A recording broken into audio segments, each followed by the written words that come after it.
All right, here's the good news. The economy is great. Almost anyone who wants a job can find one.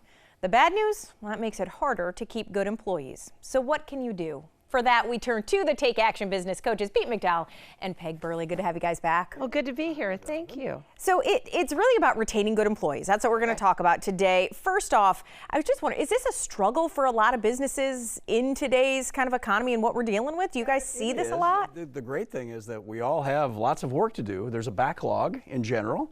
There's lots of opportunities for new work, and we have to make sure that we keep the people that we already have that already know how to do the job. Right. And what we suggest is to spend a little bit of time of your weekly, monthly time on making sure that you've got a good retention process in place and really knowing what your market is like so you're competitive and you stay competitive. And that's kind of the first tip you say is to know your market. What exactly does that mean?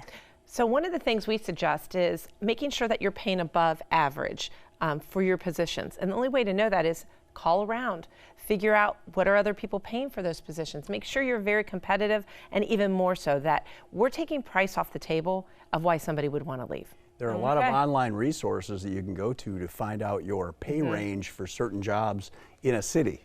Right. You can make sure that you're a little above average. As Peg said, we want to ask more of people and hold them accountable and want the best out of folks, but we also want to pay a little more for it. And the thing is, we often get scared as customers when that happens, right? Because the trickle-down cost has to come from somewhere. But you say clients pay a little more, they expect a little more. I mean, so it's kind of a win-win when you think about the product, right? Right. And what we want to do is make sure that we're keeping our great people because they are a commodity. And we've got to make sure that we take pay off the table. And then I liked what you said, Pete, is have a retention strategy that you're making sure these great people aren't going anywhere. Okay. They got to stick around. So training.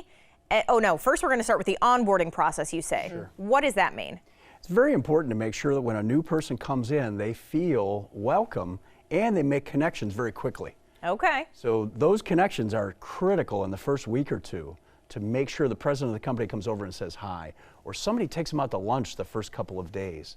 Okay. People from other departments come over and introduce themselves. And it's a process that we want you to create, and we want you to do it again and again because, you know what, Pete and I were talking about this before the show. There's a percent that when you have people that are making friends, if you have one friend in a company, the percent of you leaving, it goes less.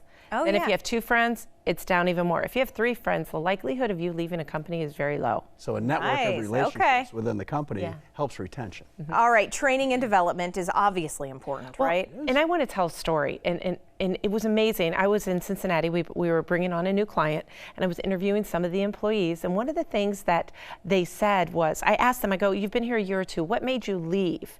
Now this is a professional environment service company. I said, what made you leave the company?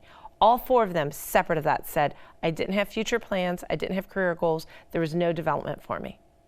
Every one of them. Every one of them said that. And that is another one of your strategies. You say you have to kind of guide them. You have to give them a career path, so to speak, right? It goes hand in hand. High performers do want to develop. They want to learn. So if you provide opportunities for them to learn, they're more likely to stay with you. Right. Okay. They see something they have to strive for. Everybody needs goals and that kind of thing, right? Right. Something else you're saying is relationships. Say it 3 times fast. And that kind of does go on to what you were saying, to have friends and build relationships from the top down. Right. And it starts with the leader, is just keeping that in mind that, hey, we're in this business, but we're also in the people business because our employees are the ones that get the work done. We always have competitors that can do the technical side. Right. We want to make sure we have great relationships, and if we have better relationships with our people than our competitors do, we're going to win. Right. We're going to win. Now, how does this last one differ? You said a visible career path, but giving them a business purpose they can connect with. What is that? Kind of a daily thing? So, for example, one of our remodeling contractors, they had actually 2 of them are very similar, slight variations, but they take immense pride in having happy customers, even if it costs them money to take care of a problem that maybe was partly the homeowner's fault. Yeah. They say, we're just taking care of it. We're going to be there tomorrow. We're taking care of it, no matter what it costs. And making sure that your internal customers, which are your team, your employees, you treat them the same as your customers. And a lot of times we see, oh, the customer is more important than the team member, but they're both customers, and you have to treat them that way. All right, a lot of valuable lessons. Pete and Peg can teach you even more. Absolutely. If you connect with them, the phone number, the website, always up on screen for you. Thank you, guys. Thank you.